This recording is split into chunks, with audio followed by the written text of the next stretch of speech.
The night I asked my neighbor for help, the air felt heavier than usual, like the sky itself was holding its breath. I stood in the narrow hallway of my apartment building, dressed for a date I wasn't sure I even wanted, rehearsing a version of myself that sounded confident but felt hollow.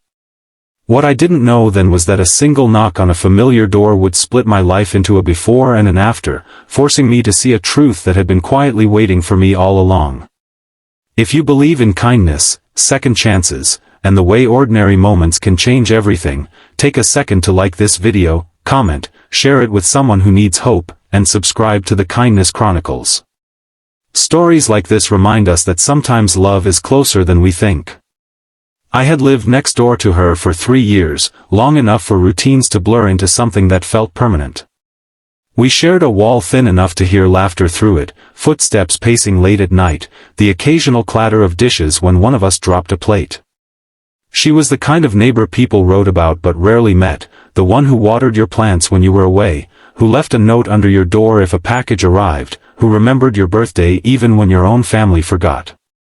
I told myself she was just kind, that kindness didn't mean anything more.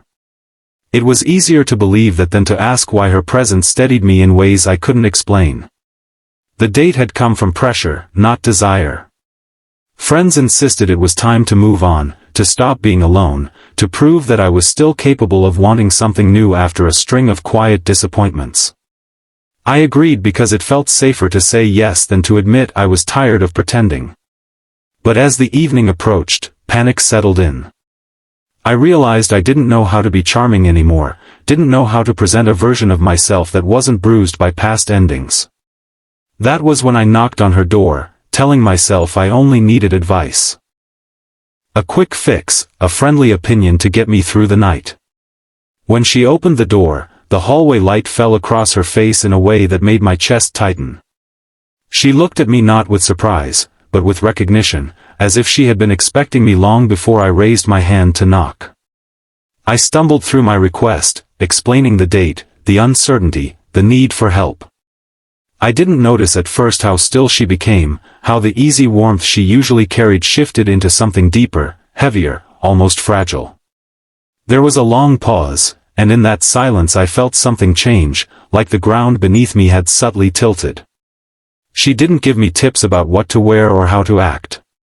Instead, she looked at me with a softness that carried years of unspoken moments, and in that look was a question I had never allowed myself to ask. I saw it then, all at once, the late-night conversations in the hallway, the way she lingered when we said goodbye, the concern in her eyes whenever I mentioned being tired or lonely. I had been so busy trying to outrun my past that I missed the present standing right in front of me. The realization didn't come gently. It crashed into me with the weight of regret. I thought about every time she had shown up for me without being asked, every quiet kindness I had accepted without understanding its cost.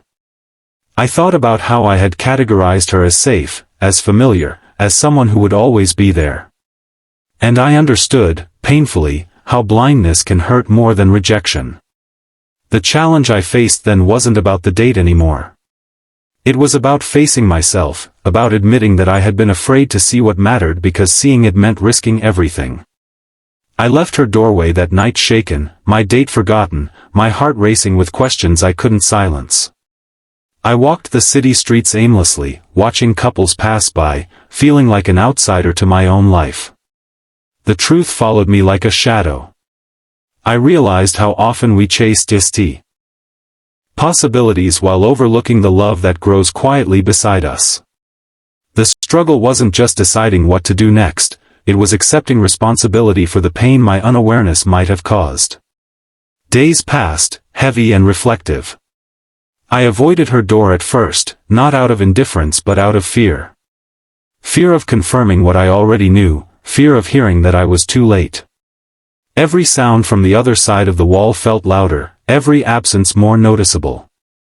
I began to understand that love isn't always loud or dramatic.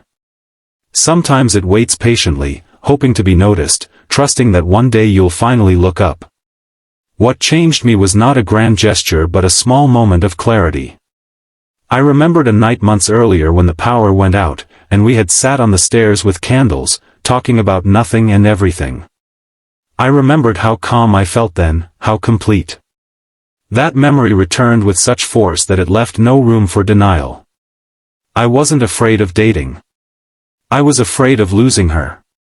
When I finally found the courage to face her again, the hallway felt different, like a place where truth demanded to be spoken.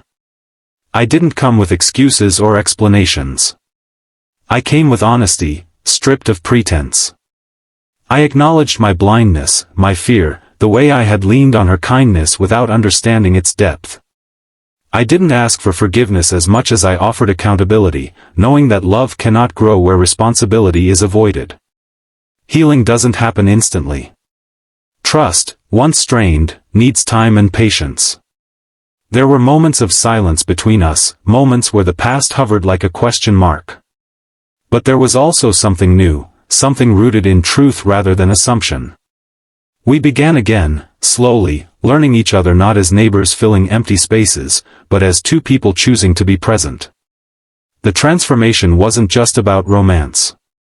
It was about learning to see people fully, to recognize love in its quiet forms, to understand. That kindness is often an invitation, not a guarantee.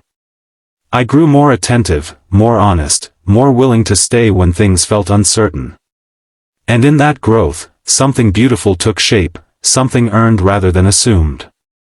By the time I understood what that night had given me, I also understood what it had taken away.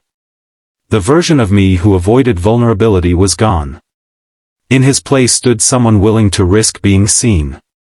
The hallway where it all began no longer felt like a place of confusion but like a reminder of how close we can be to the answers we're searching for.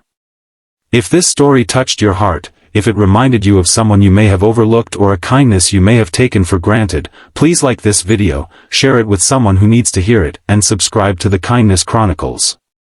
Your support helps keep stories like this alive. Before you go, I have a special request. Please comment below with the words, "I choose to see," if this story moved you in any way. Sometimes, choosing to see is the first step toward choosing love.